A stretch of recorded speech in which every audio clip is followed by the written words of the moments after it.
This country, under this APC regime, came to become the poverty capital of the world. It became the place where the minimum wage became the miserable wage for workers.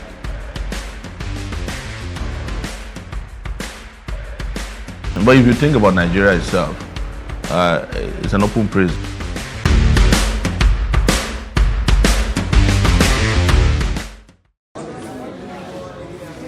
Since morning,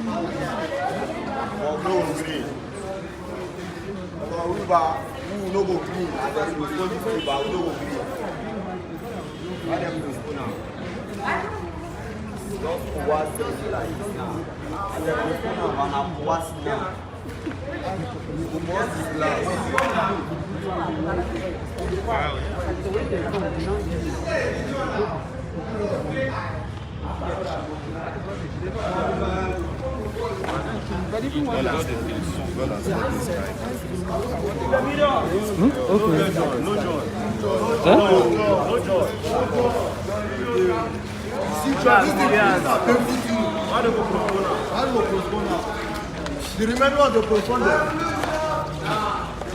Revolution now! Please tell them the court is still sitting. The court is still in session. Yes, now. Sir, can you have what transpired in court today?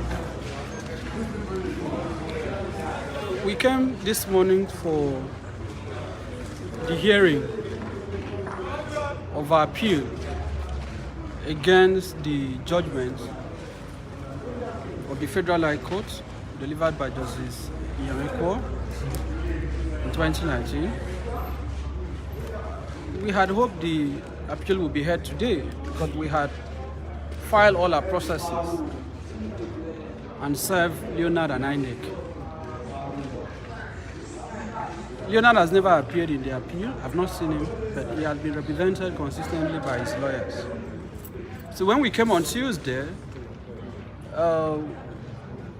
we were confronted with a notice of change of counsel by lawyers who are now representing Leonard. And I felt, well, every litigant has the right to determine who should represent him, to change his counsel.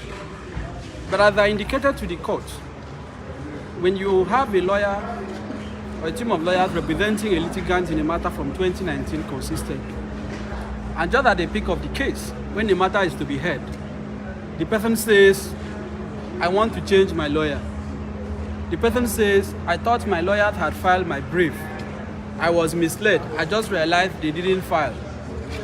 And the person now briefs a new lawyer who comes into the matter and still doesn't file the brief, but only asks for permission to file. Whereas they could have just filed, as the learned justices of the Court of Appeal observed, and sought a deeming order to deem the appeal as properly filed. Which is why I said in open court that for us, this is a delay tactics. You would have observed at some point that my lords even made an observation that why didn't you file? You could have just filed this appeal and we would have just deemed it so that the appeal can be heard. But of course, we know what this is about, right? It is just to buy time. But you know, the clock of justice may be slow, but eventually it will lead to a positive result.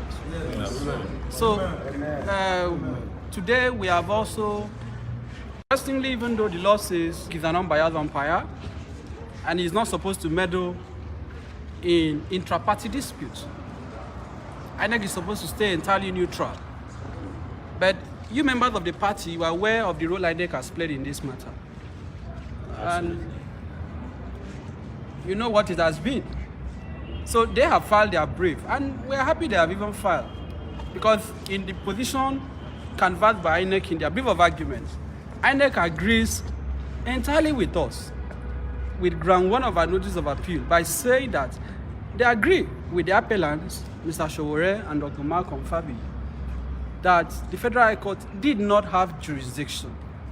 And the law is that when a court lacks or is bereft of jurisdiction, every proceedings, decisions of that court that takes place without jurisdiction is a nullity. So what that implies is that INEC is also saying that because there was no jurisdiction, then they couldn't have been a valid judgment. But interestingly, INEC was assaulted by saying, yes, we agree with the appellant that the lower court did not have jurisdiction. However, you, the Court of Appeal, do not also have jurisdiction because the lower court didn't have jurisdiction, which we have responded to. I'm not going to comment on what the outcome would be. But all we are saying is that our judiciary, and I have made that observation in our reply, is based on hierarchy of courts. And that hierarchy under Section 7 is established for a reason, so that when you have the High Court give a decision, and the High Court under the Constitution is constituted by one judge, right? Exactly. And you are aggrieved, you now come before the three wise men of the Court of Appeal. The essence of having, as you would have observed, there were three justices who sat, so that three people can see what one person may have missed. And that is why even at the Supreme Court, you have 5 justices. So if the High Court was wrong to assume jurisdiction, as INEC themselves have said, it therefore means that the Court of Appeal has the duty to correct the wrong of the High Court. Exactly. So when we exercise our right of appeal, having been affected by that judgment, which INEC says was given without jurisdiction, and when Sowore has also activated his right of appeal and activated the appellate jurisdiction of the Court of Appeal, he's simply saying, let the error be corrected. So this is what is before the Court of Appeal, which eventually has to be determined. And when you look at what we have filed, we have responded to everything that they have said.